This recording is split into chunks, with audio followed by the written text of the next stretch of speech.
Alors, comment créer une adresse Gmail? Alors, la première chose déjà qu'il faut savoir, c'est que lorsque vous avez un smartphone sous Android, donc à savoir tout ce qui n'est pas iPhone, grosso modo, en caricaturant un petit peu, puisqu'il y a quand même deux, trois smartphones qui fonctionnent sous d'autres systèmes.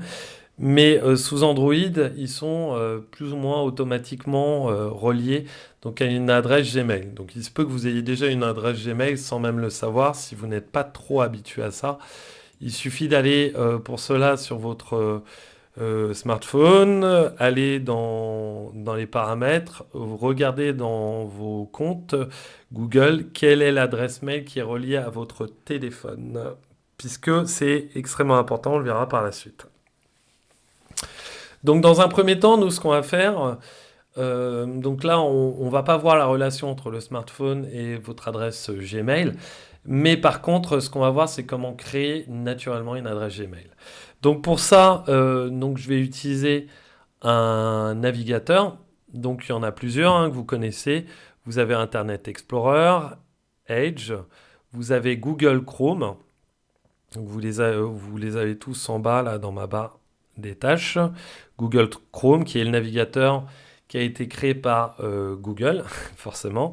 Vous avez Opera, celui que j'utilise, qui est développé par la société Opera. Très pratique, très utile et qui possède des options plutôt intéressantes, mais ça, on le verra dans une autre vidéo. Et bien sûr Firefox, que je ne présente plus puisque tout le monde le connaît. Donc là, j'ai utilisé Opera, je pourrais utiliser n'importe lequel, c'est un peu la même logique. La première des choses, lorsque vous utilisez un navigateur, c'est d'éviter sans arrêt de faire des recherches qui ne sont pas utiles. Par exemple, Gmail, si je recherche Gmail, en fait, il va me proposer quoi? Il va me proposer forcément gmail.com, puisque c'est évident. Donc si je retourne ici, plutôt que de faire une recherche en disant Google, peux-tu me donner l'adresse de Gmail? Alors que directement je peux y accéder ici. Je pourrais aussi directement dans ma barre d'adresse écrire gmail.com et appuyer sur la touche entrée. Alors pardon, j'ai fait une petite étoile. Donc gmail.com et entrée. Et donc là, automatiquement, je me retrouve sur l'adresse Gmail. L'intérêt, c'est que d'une part, je n'ai pas fait de recherche. Alors, par rapport à Google, ça évite que Google trace tous vos systèmes, enfin toutes les recherches, et donc ça sache vraiment ce que vous recherchez sans arrêt. Ça, c'est la première des choses. Mais la deuxième chose qui est un peu moins connue, c'est le fait que ce qu'il faut savoir, c'est que les recherches, ça demande de l'énergie, puisqu'on fait des requêtes. Et Google a beaucoup de serveurs, etc., nous renvoie l'info, etc. Et grosso modo, d'après ce que j'ai lu, après je peux me tromper, mais d'après ce que j'ai lu un peu partout, euh, si on fait trois recherches donc sur un moteur de recherche, grosso modo, l'énergie utilisée, c'est l'énergie qu'on pourrait utiliser pour faire bouillir une tasse de thé. Donc c'est pas anodin de faire des recherches, donc autant éviter de faire des recherches si on n'en a pas l'utilité. Si je veux aller sur des sites comme, je sais pas moi, Amazon, bah, je sais que c'est amazon.com, Gmail, gmail.com, etc., etc. Donc Orange, orange.fr. Donc pas besoin de faire des recherches si on connaît le nom. Donc auquel cas, on clique ici, on écrit directement gmail.com, on appuie sur entrée et en plus on gagne du temps. Donc maintenant, on va rentrer dans le vif du sujet. Comment créer une adresse Gmail? Alors c'est très simple. Il suffit de cliquer sur créer un compte. Vous rentrez votre nom. Alors pour naviguer à l'intérieur d'un formulaire à remplir, on peut utiliser la touche Tab. Je vous rappelle, la touche Tab, c'est la touche avec les doubles flèches. Je peux vous la montrer.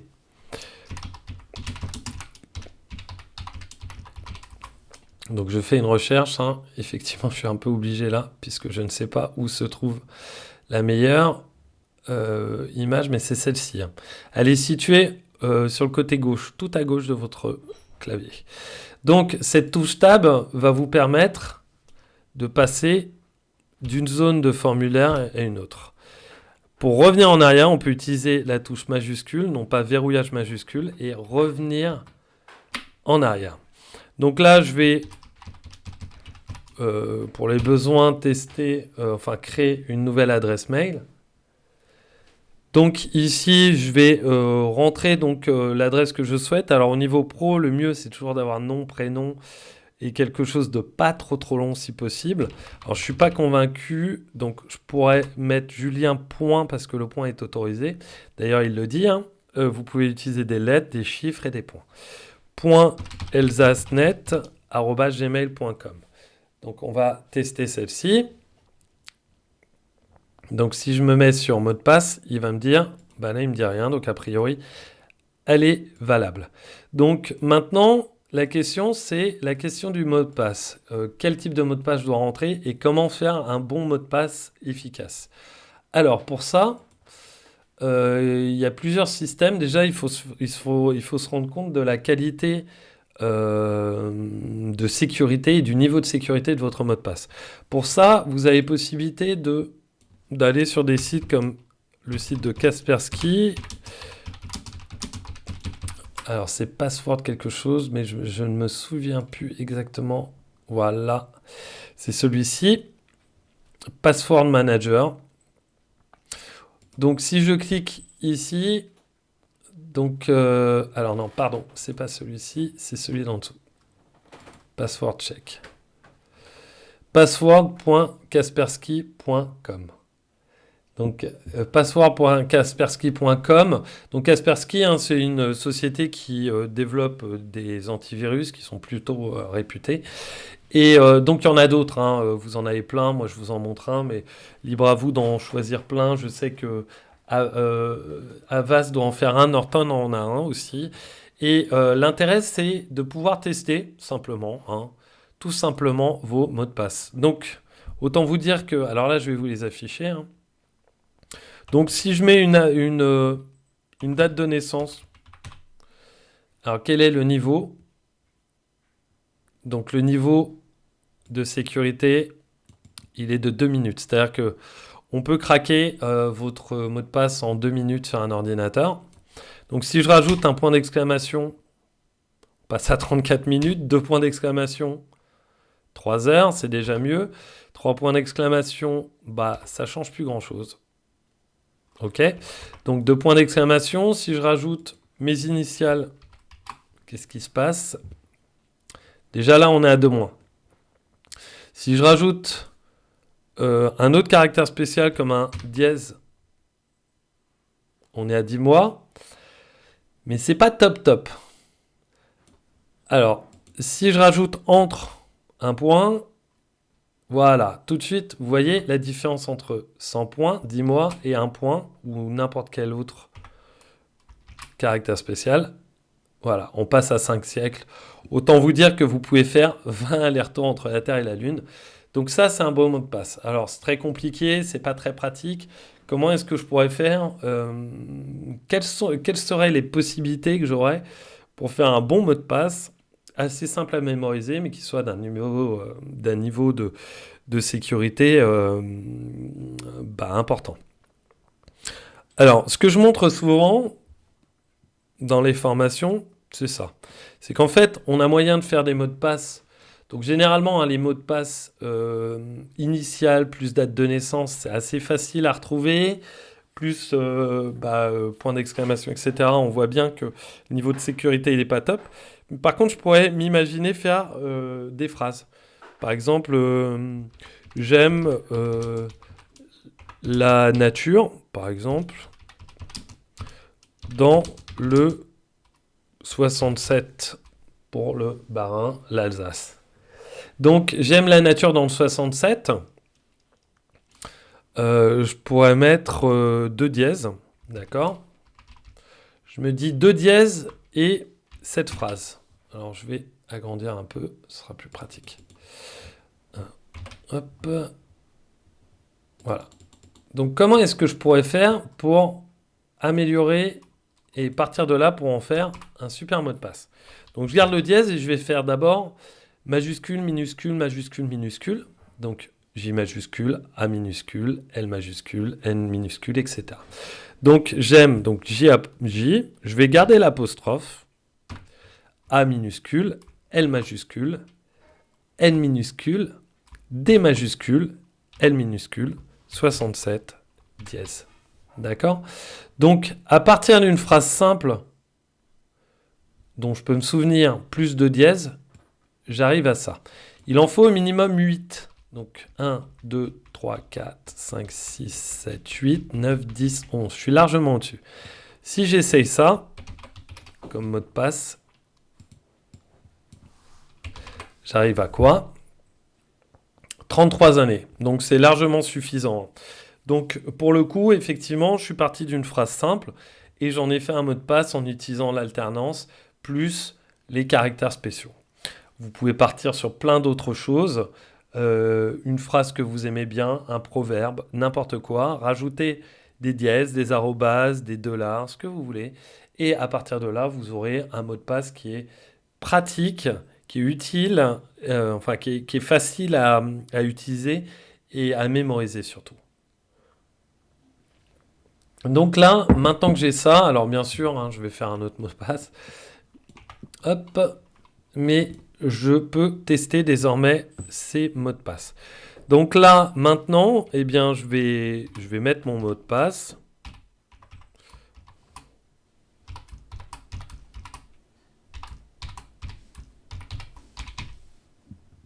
Voilà. On demande toujours de confirmer avec le même mot de passe, ce qui est normal, hein, puisque ça vous permet d'être sûr de ce que vous avez écrit. Et là, vous faites suivant. Alors, bien sûr, en parlant, je ne me rappelle plus de ce que j'ai mis.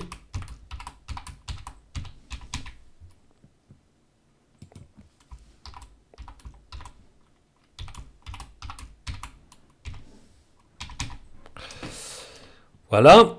Donc là, j'ai deux mêmes mots de passe, donc je vais cliquer sur suivant. Voilà. Donc là, il me demande un numéro de téléphone ou une adresse de récupération. Alors certains se disent oui, bon, c'est un peu s'immiscer dans notre vie privée et j'ai pas envie de donner ces informations, sauf que le problème, c'est que si demain vous oubliez votre mot de passe ou si on vous a piraté votre compte et qu'on a modifié le mot de passe, vous n'avez pas de possibilité de récupérer ce mot de passe. La seule possibilité, c'est de lui demander de vous renvoyer une demande de réinitialisation de mot de passe via votre numéro de téléphone ou via une adresse de récupération. Auquel cas, là, moi, je peux utiliser une adresse de récupération.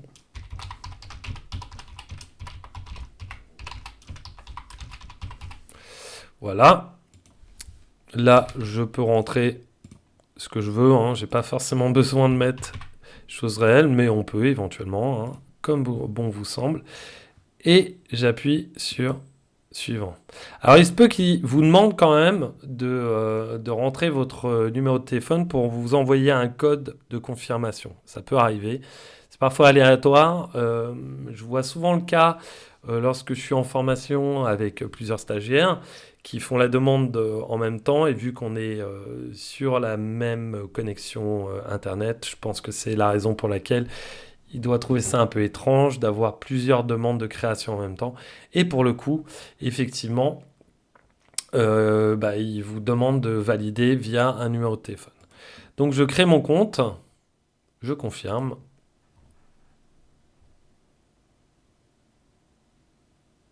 J'attends un petit peu, ça va pas être trop long.